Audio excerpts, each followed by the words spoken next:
Ik denk die laatste rookbodem was toen ik in die gevangenis is. Toen ik 12 jaar in die gevangenis sta. Dingen is een hoofdzaak wat ik had. De hoofdzaak in de diefstalzaak had. Ik denk hij is die rookbodem wat ik ooit kon gedingen zijn. Mijn naam is Jacob Bendoor en ik is 35 jaar oud. Ja, ik heb basis in 9-6 toen verloor ik mijn pa. 9-6 verloor ik mijn pa. En ja, daar is die tijd waar het baie moeilijk gegaan het. En toen besloot mijn ma ons gaan trekken naar mijn oma toe. En naar mijn oma toe het was het maar moeilijk gegaan.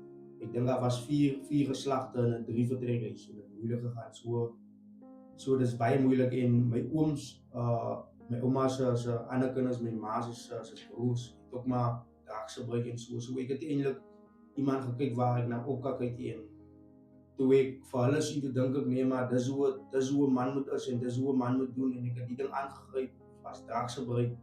En so as gevolg van my pa wat nie by my was nie, van by stadium op 6 jaar oud om jou pa te verloor op so ouderdom is hektiek. En my pa was die broodwinner, my pa was altyd die een wat die reëls gestrek het en altyd oor ons gewend het.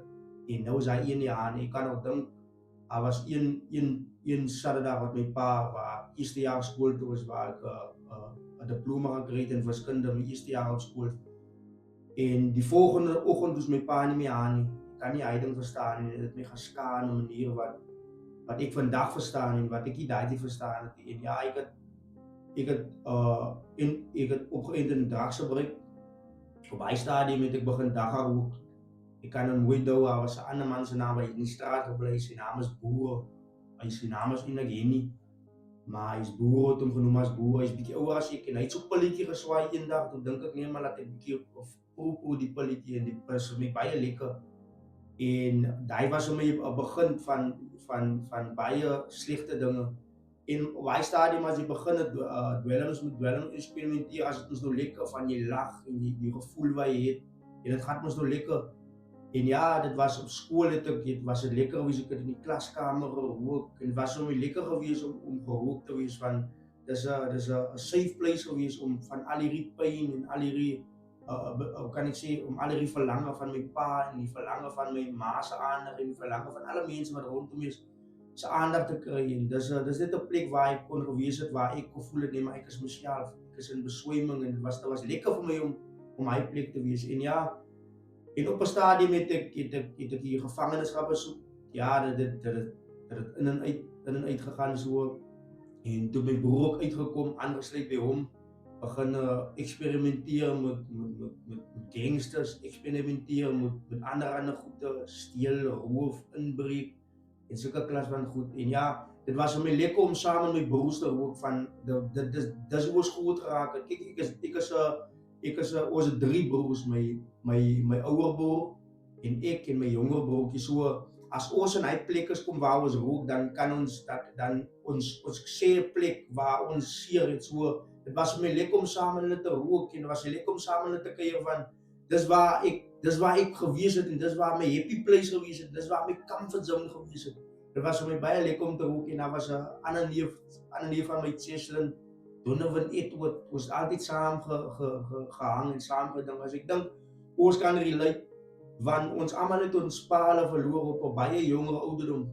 En ons pa was nooit daar vir ons. Is nie dat ons hulle blame of dat ons vingers wys na hulle toe nie. Hulle was ook maklik nie geleer hoe om 'n pa te wees, om 'n pa van 'n rol, kan ek sê om 'n rol te speel van 'n pa nie.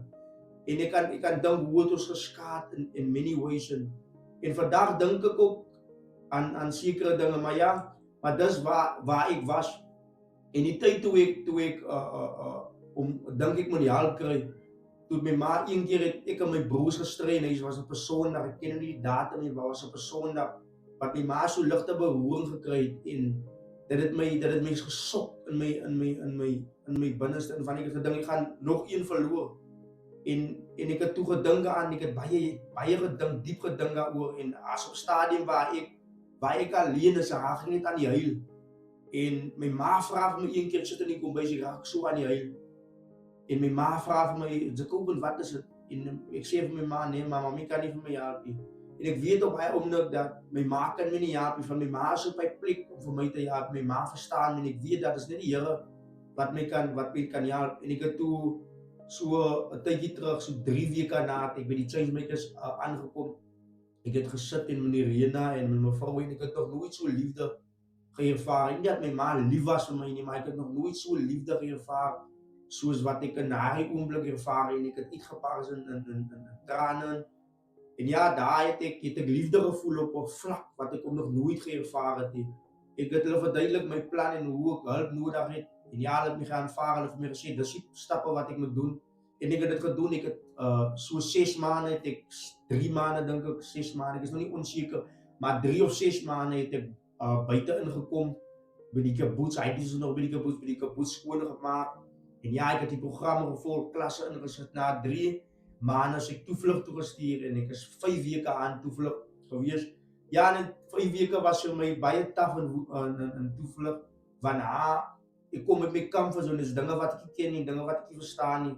Ek is in die bintomkamer, dink ek daar, en ek is toe gaan sawe, en ek sing hierdie lied, waar my ma daar gesing het, in die huisbid hier, nuwe mens, al die ou dinge het verby gegaan, maar alles het niet geword, en die gees van die Here vat oor my, en ek sak in trane binne in die saal, en daarvan af het my lewe net anders gewees. En ja, en toe ek uitkom, dus ek in Aftercare by Changemakers, hierdie program is, ek weet nie hoe om te beskryf, maar dis meer as woorde.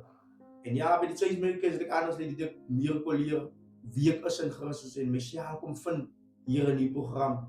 En ek dink hierdie program, daar is hier 'n ander program wat ek kan aanbeveel as ek iemand moet prefer nie. En ja, hier het ek Christus kom ontmoet. Daar's 'n vers in die Bybel waar die Changemakers baie bekend staan as. Dit kom uit Romans 12 vers 2. Dit skryf dat moenie aan hierdie sondige gelykvormige word verander die vermoeding van julle gemoed, sodat julle kan verstaan wat is die goeie en die wilsgevolle plan van God is vir jou lewe. En ek dink die as ek net kan indui van hy skrif en is vir my 'n baie, kan ek sê, 'n baie goeie skrif om na te dink en te reflek op change. En ek dink om jou lewe te transformeer, moet jy begin by jou gedagte. Ek begin net net lekker gaan in die huisie of as 'n spannetjie van 12 of 13 jaar. Ek weet mos as manne by mekaar as ons different personalities, different omstandighede, different situasies kom besit en dan met die lekker gaan. Ek dink daar was 'n tyd, daar was 'n Kersfees, my eerste jaar Soubin skoon. Ons is op pad huis toe, almal is na sy eie huis toe en dinge gaan nie lekker by die huis hier en ek dink toe nee man, hier moet ek weer terug gaan. Kom by die huis, hele huis is die mekaar, my ma hulle drink baie op stadium. Kinders is die mekaar, daar sien dit, ja, as hy nie toe besluit ek gaan weer Changemakers toe, ek gaan maar weer in. En ja, hier het ek die Here kom vind en die Changemakers, ja, hulle het my siening van lewe verander. En selfs my manier van lewe het hulle verander. En ek dink as ek dink aan die gemeenskap, nou kan ek 'n voorbeeld wees in die gemeenskap. Ek kan nie net 'n voorbeeld wees nie, maar ek kan ook lei in daai voorbeeld en ek kan indruk in my gemeenskap. Ek kan sê nee, maar dit is verkeerd en ek kan in jong mense lewe spreek as gevolg van die Changemakers, as gevolg van wat ek geleer het. En ek dink ook ek moet net erkenning gee aan die leiers op van Changemakers, Oben hulle, Ania hulle. Hy was dit Raymond en ek dink hulle ernstig aan 'n mens se lewe gespreek. Hy het om by te dra by dit wat ek vandag is. En ek kan net die Here, moenie vergeet van die Here en ook die Here die eer gee, die lof gee. En ja, dit is en waar ek nou is, ek is nou môre is ek tans 10 jaar getroud en die 25ste van die maand is ek 12 jaar skoon, vrij van drugs af, vrij van al die dinge van hierdie wêreld af. En ja, ek kan met trots sê dat die Changemakers, as ek iemand moet aanbeveel, Changemakers is die goeie, as die drugs en gangs is. Hulle weet net hoe, en ja, hulle het die liefde en die passie en kan ek sê die liefde om met mense wat die slawe en gangs is. En ek dink die mense wat hier werk het passie vir hierdie ding. En ja, ek is tans nou, ek werk tans by Toevlug. Ek is 'n maintenance en selfs 'n motivational doen ek daar. Ek motiveer jou en as jy enige vrae het by Toevlug rondom recovery en rondom drugs en rondom enige iets wat recovering behels, kan ek vir jou help en ek kan vir jou raad gee. Ek kan vir jou sê dit is wat ek het nou een keer het ek 'n groepie gehad daar wat nou inkom. Hulle vra my 'n bietjie vrae, hoe het jou familie jou aanvaar toe jy uitkom? Toe sê ek van dit was moeilik vir my familie om dit te aanvaar want hulle het nog steeds die prent in hulle gedagte ek is 'n drankgebruiker. En as ek 'n bietjie laat op is en as daar toenaar aan weg is op die kassie wat dinge dan sien hulle nog steeds vir my as ek het dit gevat. Maar ek het die prentjie geskep so ek moet dit verander. En baie goed het ek gesels daar met hulle, maar ek was rock bottom, ek was kraan. Ek het ek het rock bottom dis nou basies fisiese goed wat ek noem. Ek dink ek het een paar sokkies gehad. Ek dink die broek wat ek aangehad het en hy foto en is dat die broek wat ek aangehad het, die diaal wat ek aangehad het, kon nie eens my broek opbou nie want ek was te mager. Ek moet letterlik my broek opbou met my hande. So daai was ek was rock bottom. Ek was stuk en ek weet nie of 'n mens laag as hy kry nie, maar ek was net op man van dwelms gebruik en op van die dinge rondom my man. Ek kan ondink dat dit was 'n regtig ander tyd vir my gewees. Dit was 'n tyd wat ek net desperate ek moet net hulp kry man. Ek moet net iemand gesels wat my verstaan en iemand wat nie vir my gaan zat sien en wat vir my gaan help en wat nie vir my in die oë gaan kyk en sê nee maar gaan jou draggie of gaan jou dinge sê nie. Dit was met die rock bottom se tyd ooit in my hele journey. Ek dink die keuses wat jy maak gaan bepaal waar jy gaan uitkom. Elke keuse het 'n effek. Onthou ons, soos hulle sê dat die druk 'n saad in die grond. Elke keuse is amper so saad wat in die grond nou en dit kom op en dit groei. En dan sien jy die boom. Ek dink daar's keuses wat ek gemaak het toe ek jong was wat ek nou nog nie vrugte daarvan pluk, maar wat ek moet deel mee. Waar ek leksels het waar van die keuses wat ek gemaak het nou. En ek dink dit is baie belangrik om regte keuses te maak. Dit is baie belangrik. Onthou jou onderwyser, jou ma, jou pa, jou oom, almal wat rondom jou is wat vir jou sê nee maar is verkeerd. Hulle was 13, hulle was 14, hulle was 15, hulle weet wat om te verwag op 13 en 14. En jou onderwyser is klaar in sy beroep. Hy wil maar net vir jou ook in 'n beroep hê. Hy wil maar net jou ook in 'n goeie plek hê. Dis nie soos hy praat nie omdat hy wil vir jou onsself of hy praat omdat hy vir jou omgee, praat uit liefde, hy praat omdat hy vir jou ook in 'n goeie plek wil hê.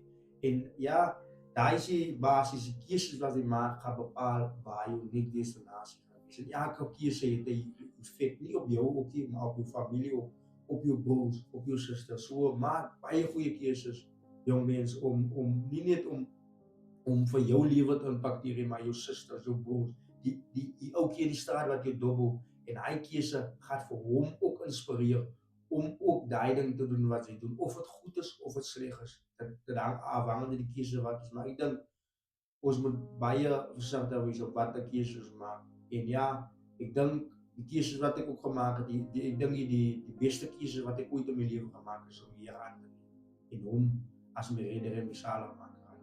Daar's 'n song van Brenda Fassie wat sing wat voor die reconciliation breakfast het ek. Toe sing ek hy vir my ma. Mama, I'm sorry. Toe gaan ek vir my ma se knie en ek sê vir my ma ek gaan nooit weer nie. En van hy dag af was dit net ek het vir almal gevra vergifnis wat ek gedoen het hulle. En die goede wat ek gevat het uit die huis het ek vir my ma van dit het ek teruggekoop. En van dit ek nou nog as ek koop nog elke keer koop ek nog as ek gaan shopping, sit ek vir my ma iets by my shopping. So ja, dit is basies wat sy vir my is doen. Nie net om te kyk na jouself, om te kyk na jou gemeenskap en die mense rondom jou. Al leer jy net om jy's nog gered vir jouself. Jy kan nie gered wees vir jouself. Jy leer jou gift is nie vir jouself en dit wat sy makers doen is vir jouself. Jy kan dit nie vat en dit onder gaan sit nie. Maar jy moet dit uitleef en jy moet dit uitdeel. So soos ek sê 'n plambloer of 'n pisang boom eet nie pisangs nie.